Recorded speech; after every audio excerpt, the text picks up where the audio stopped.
তখন থেকে মহারাজ কি লিখছেন খাতায়? মনে হচ্ছে সকাল থেকে চিন্তা ওনার মাথায়। হ্যাঁ, তাই মনে হচ্ছে। আমাদের সাথে কোনো কথাই বলছেন না, শুধু লিখে চলেছেন। একজন মানুষ মনোযোগ দিয়ে কাজ করছেন আর তোমরা ক্রমাগত বকে চলেছো। না, আসলে মহারাজ কি কারণে চিন্তিত সেটা জানতে না পারলে আমাদেরও চিন্তা হয় বই কি।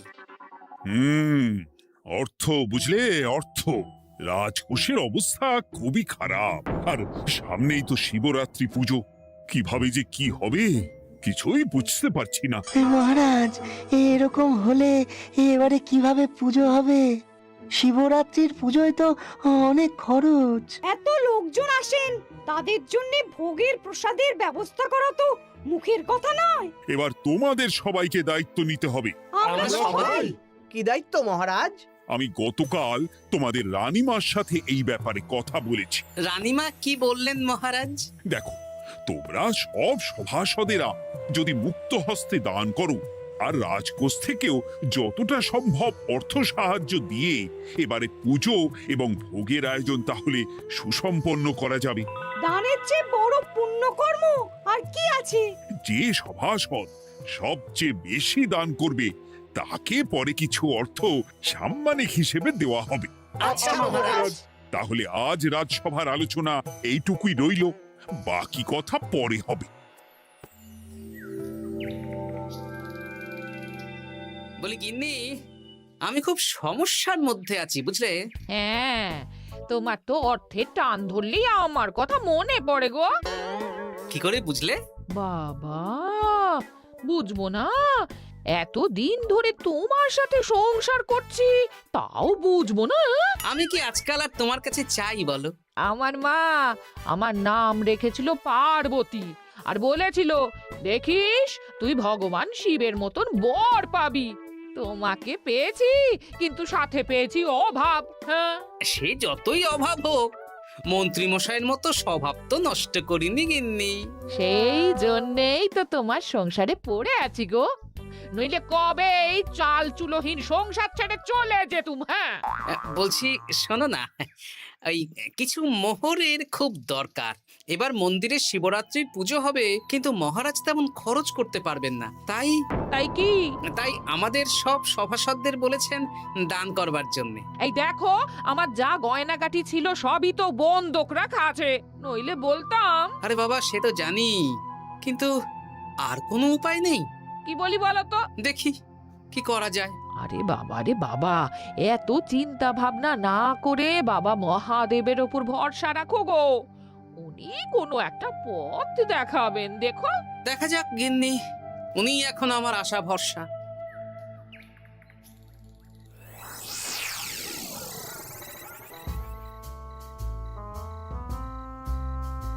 আরে মন্ত্রী মশাই, আপনি তখন থেকে শুধু এদিক ওদিক করছেন কেন বলুন তো? তা কি করব?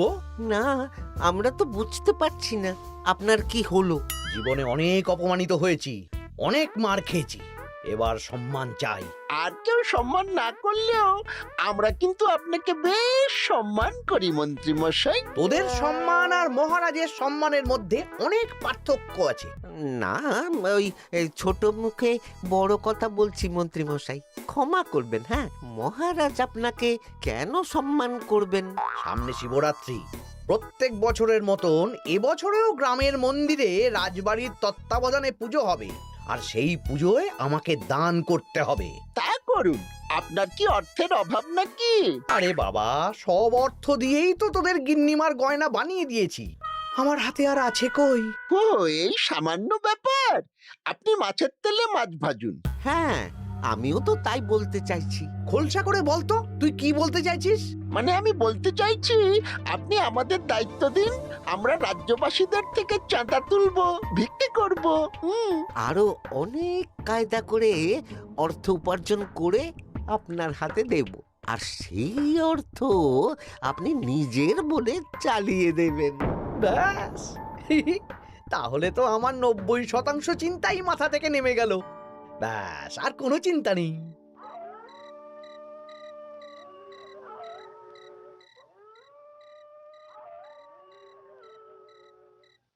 কি গো, এত রাত হয়ে গেল, এখনো ঘুমোচ্ছ না কেন বলো তো? হ্যাঁ, খুব চিন্তা হচ্ছে গো গিন্নি, এখনো বুঝে উঠতে পারিনি যে কি করে দান করব। শুধু অর্থদানই কি দান নাকি গো? শিব ঠাকুর তো আমাদের প্রত্যেকের মধ্যেই রয়েছেন গো। হ্যাঁ, তা তো তিনি আছেন। তুমি বরং ভক্তদের সহযোগিতা করো। পুজোর দিন ভক্তরা দূর থেকে যাতে মন্দিরে আসতে পারে সেই ব্যবস্থা করো। মন্দির প্রাঙ্গণ পরিষ্কার পরিচ্ছন্ন রাখো। হ্যাঁ, ঠিক বলেছো গিন্নি, এটা তুমি ঠিক বলেছো।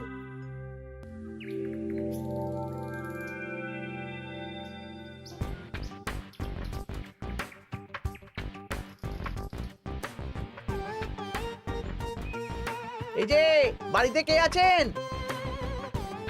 মন্ত্রী মশাই বলুন। হ্যাঁ, তা প্রত্যেক বছরের মতন এই বছরেও তো শিবরাত্রি উপলক্ষে মন্দিরে পুজো হচ্ছে, জানেন তো? হ্যাঁ, সে তো জানি, কিন্তু আমার গিন্নির পায়ে এত ব্যথা যে এবারে আর জল ঢালতে যেতে পারবে বলে তো মনে হয় না। তাতে কি, আপনি দান করুন, বাবা দূর থেকে আশীর্বাদ দিয়ে দেবেন। দান? তা কিসের দান? এত ধুমধাম করে পুজো হবে, তার দান। এ কি, এতদিন ধরে মন্দিরে তো দান দেওয়ার কোনো ব্যাপার ছিল না। এবার আছে। দান করা সবচেয়ে বড় ধর্ম। আহ, আমরা বুড়ো বুড়ি খুব অল্প অর্থে সংসার চালাই। আমাদের ছেলে যেটুকু পাঠায় তা দিয়েই চালাই। আমরা আর কি দান করব মন্ত্রী মশাই? দরকার হলে কদিন না খেয়ে থাকবেন, বাবার নামে উপোস করবেন, আর যে দান করবে না আমি তাকে এই রাজ্যে থাকতে দেব না। ওরে বাবা রে, দিচ্ছি দিচ্ছি দিচ্ছি।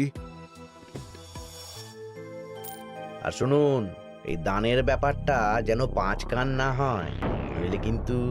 ওরে বাবা, না না না, ঠিক আছে ঠিক আছে। আজকে সারাদিনে ভালোই রোজগার হয়েছে, কি বলিস বটা? হ্যাঁ, কালকে আবার সারাদিন চাঁদা তোলা হবে। চাঁদা নয়, বল চাঁদার নামে দান তুলছি। হ্যাঁ, আর যা ভয় দেখাচ্ছি, কেউ ভয় মুখ খুলবে না। এই তো যাই, এরকম চলতে থাকলেই আমাকে সেরার সেরা দানি হওয়া থেকে কেউ আটকাতে পারবে না। এই তুমি এই ভর দুপুরে বস্তা কাঁধে নিয়ে কোথায় যাচ্ছ গো? একটু জঙ্গলের দিকে যাচ্ছে গিন্নি, শুকনো কাঠ নিয়ে আসি। পুজোর দিন তো ভোগের রান্না করতে জ্বালানি লাগবে, দেখি শুকনো কাঠ নিয়ে রাজবাড়িতে দিয়ে আসবো। বেশ বেশ বেশ, যাও। হে দেবাদিদেব মহাদেব, তুমি একটু দেখো বাবা।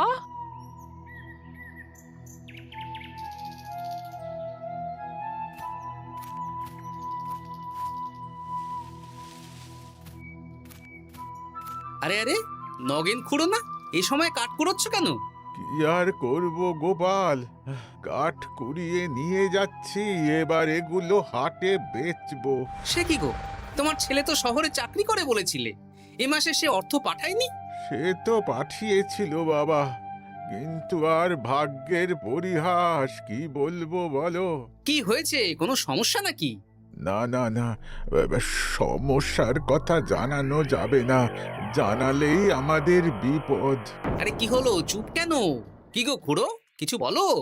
কাউকে বলবে না তো বাবা?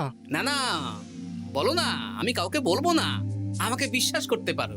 আসলে আজকে সকালে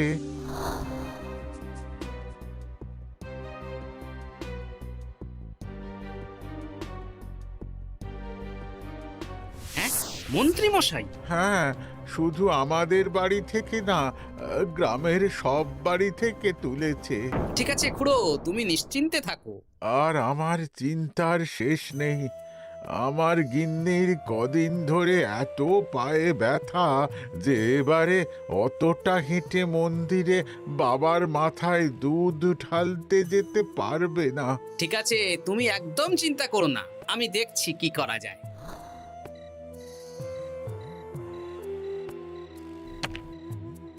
প্রহরী, এটা ভাড়ার ঘরে রেখে দিয়ে এসো। বলো গোপাল দিয়েছে, ভোগ রান্নার সময় জ্বালানি লাগবে তো, তাই এই কাঠ দিয়ে গেলাম। আচ্ছা গোপাল দাদা।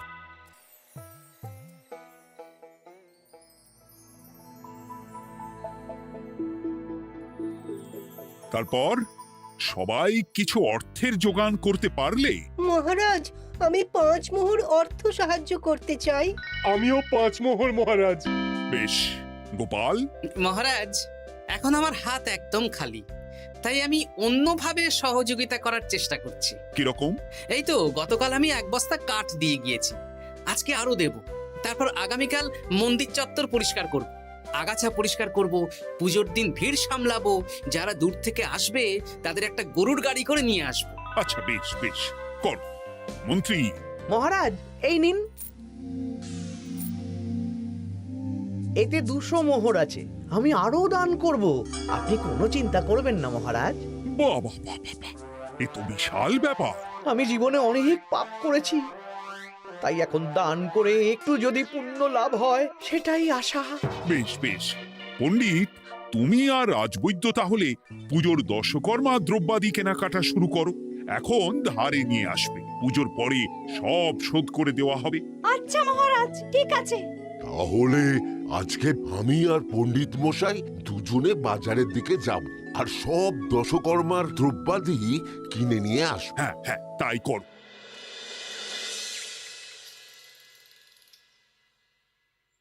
এই ঘটা পুঁটির বাবা একটা কানা করিও চাঁদা দেয়নি। হ্যাঁ, আমার মাথায় একটা বুদ্ধি আছে। কি বুদ্ধি? দেখ, ওদের বাড়ির বাইরে একটা শাড়ি ঝুলছে। শাড়িটা দেখে খুব একটা ওই পুরানো মনে হচ্ছে না। ওটা হাত সাফাই করে বাজারে বেচে যা অর্থ পাবো সেটাই মন্ত্রী মশাইকে দেব, তাই তো? একদম তাই।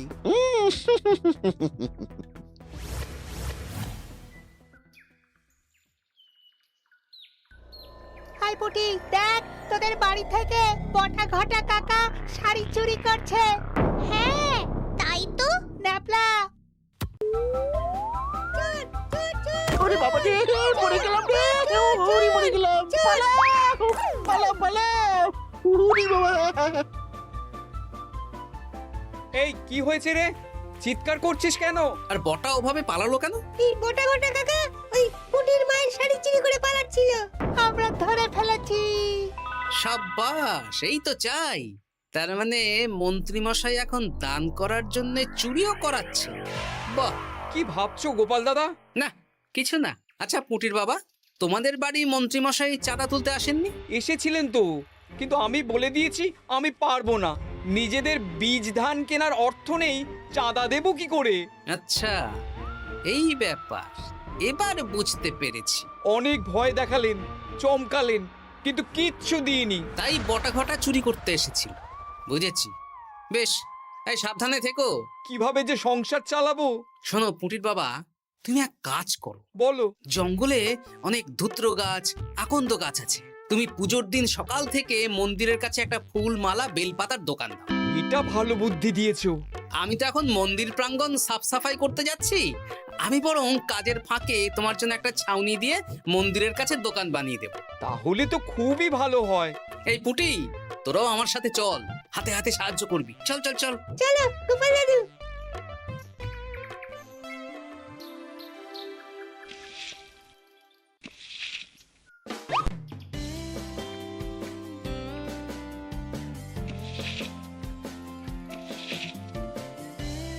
দাদু, এই জায়গাটা গর্ত আছে, তাই মাটি নিয়ে এলাম। এই তো বুদ্ধিমান ছেলে, এবার ঢেলে দে। ব্যাস, এখানটা এবার ঠিক হয়ে গেল। দেখি এবার মন্দিরের পিছনের দিকটা একটু পরিষ্কার করে দিই।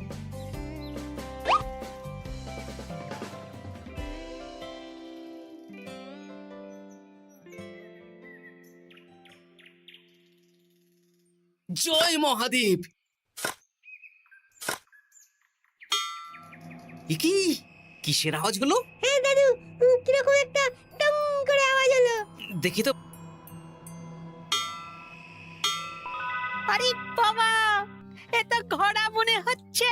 হ্যাঁ তাই তো মনে হচ্ছে। জয় মহাদেব। বের করো বের করো। এই তো।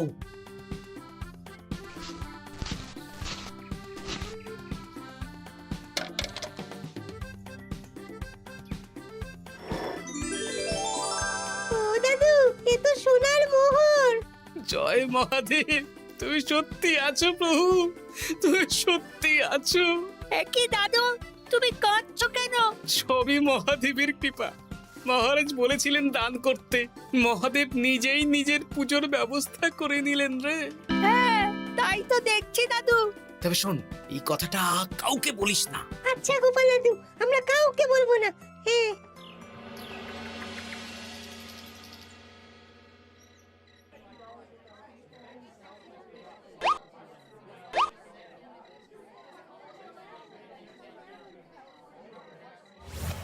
এবার আগামীকাল পুজো।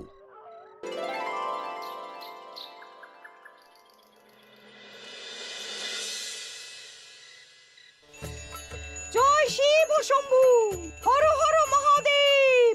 হে প্রভু, হে মহাদেব, জগতের কল্যাণ করো ভোলানাথ। জয় শিব শম্ভু। জয় জয় শিব শম্ভু, জয় শিব শম্ভু। বাবা দেখো বাবা, বাহ বাহ বাহ বাহ, এই তো সব ভালোই হচ্ছে। ভালো তো হবেই মহারাজ। আমি যা দান করেছি, পুজো পাঠ এবারে ধুমধাম করে হবে। দান করে অত অহংকার করতে নেই মন্ত্রী। এক হাতে দান করলে আরেক হাতকে জানাতে নেই, বুঝলে? বুঝেছি মহারাজ।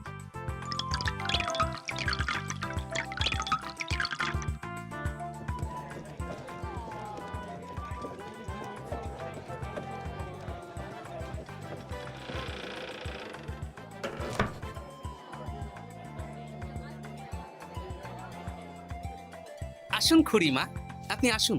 সত্যি গোপাল, তোমার মতো মানুষ হয় না। আমার পায়ে বড় ব্যথা, ভেবেছিলাম এই বছর হয়তো মন্দিরে আসতেই পারবো না। আহা, আমি তো আপনার ছেলের মতন। আর কাল আবার আসতে হবে, বড় মাঠে ভোগের আয়োজন আছে, গাড়ি পাঠিয়ে দেব, কেমন? বেঁচে থাকো বাবা, বেঁচে থাকো। দেখো দেখো গোপালকে দেখো, ও হয়তো অর্থ সাহায্য করেনি, কিন্তু অন্যভাবে কত সাহায্য করছে। এই মন্দির প্রাঙ্গণ থেকে সব আগাছা পরিষ্কার করেছে। মহারাজ, আপনার সাথে কিছু কথা আছে। কি কথা? এখানে বলা যাবে না, যা বলবো আড়ালে। আচ্ছা চল।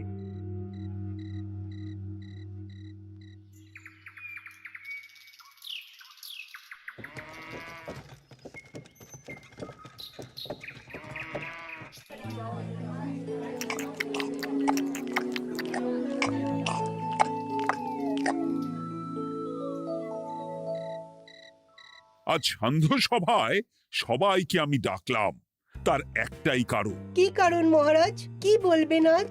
গতকাল শিবরাত্রির পুজো আর আজ বেলার পুজোর ভোগ গ্রহণ পর্ব বেশ ভালোভাবেই সুসম্পন্ন হলো। এতে আমি খুব খুশি ও শান্তি পেয়েছি। তাই মহারাজ আমাকে সম্মান প্রদান করবেন, তাই তো? আমার মনে হয় আমি সবচেয়ে বেশি দান করেছি। না, তুমি তো কোনো নিঃস্বার্থ দানই করনি। মানে আমি যে কত মোহর দিলাম। ওগুলো তো লোকজনকে ভয় দেখিয়ে দানের নামে চাঁদা তুলে দিয়েছো। সেরেছে, সব জেনে গেছেন। হ্যাঁ, সেই জন্য সম্মান নয়, তোমাকে শাস্তি দেওয়া হবে। ওরে বাবা রে, ভুল হয়ে গেছে, ভুল হয়ে গেছে। ক্ষমা করুন মহারাজ, ক্ষমা করুন। এসব ক্ষমার অযোগ্য ভুল। যাই হোক, মহাদেবের কৃপায় মহাদেবের পুজো হয়েছে। তুমি যে অর্থ লোকজনের কাছ থেকে তুলেছিলে সেটা লোকজনের মধ্যেই বিলিয়ে দেওয়া হবে। তাহলে পুজোয় যা খরচ হলো তার বকেয়া কিভাবে মেটাবেন? সেটার ব্যবস্থা তো স্বয়ং মহাদেব করেছেন মন্ত্রী মশাই। হ্যাঁ, মহাদেব কিভাবে? আমি একদিন বিকেল বেলা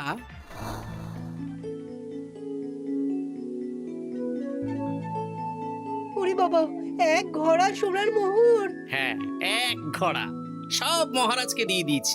আর এই দান সংক্রান্ত যে অর্থ সাম্মানিকের কথা বলেছিলাম তা পাবে গোপাল। ধন্যবাদ মহারাজ। তবে মন্ত্রী মশাই যে অর্থ লোকজনের কাছ থেকে বলপূর্বক তুলেছেন সেটা দিয়ে গরিব চাষি ভাইদের বীজ কেনার অর্থ দান করা হবে। আর মহাদেবের কৃপায় যে এক খড়া মোহর পাওয়া গেছে তা দিয়ে বকেয়া মেটানো হবে। সাবাস গোপাল, সাবাস। এই না হলে আমার গোপাল। সাধু সাধু আর মন্ত্রী মশাইকে কি করা হবে? ওকে কাল শাস্তি দেওয়া হবে।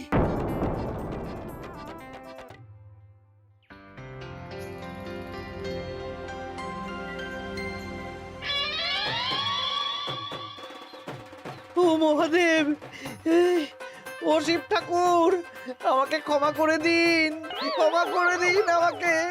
ওসব না বলে একবার কান ধরে উঠবস করুন আর একবার করে বলুন, জয় মহাদেবের জয়। জয় মহাদেবের জয়, জয় মহাদেবের জয়, জয় মহাদেবের জয়।